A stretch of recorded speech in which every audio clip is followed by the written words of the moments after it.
YCP నేత గన్నవరం మాజీ MLA Vallabhaneni Vamsi అస్వస్థతకు గురయ్యారు. విచారణ నేపథ్యంలో ప్రస్తుతం వంశీ కంకిపాడు పోలీసులు కస్టడీలో ఉండగా అస్వస్థతకు గురికావడంతో ఆయనను కంకిపాడు ప్రభుత్వ ఆసుపత్రికి తరలించారు. వంశీకి వైద్య పరీక్షలు నిర్వహించారు. అనంతరం చికిత్స అందించారు.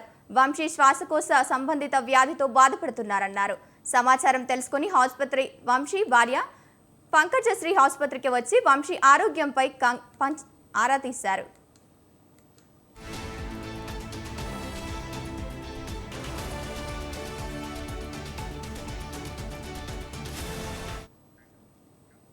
ఇదిలా ఉంటే వంశీ నకిలీ ఇల్లాక్ పట్టాల కేసులో విచారణ ఎదుర్కొంటున్నారు.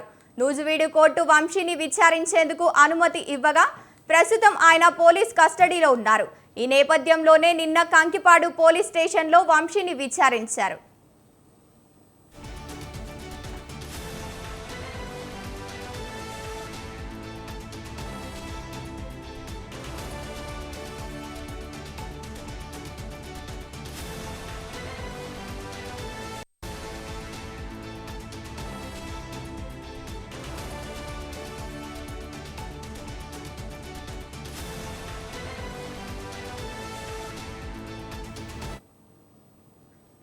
ఆయనను దాదాపు 20 ప్రశ్నలు అడిగినట్టు తెలుస్తోంది.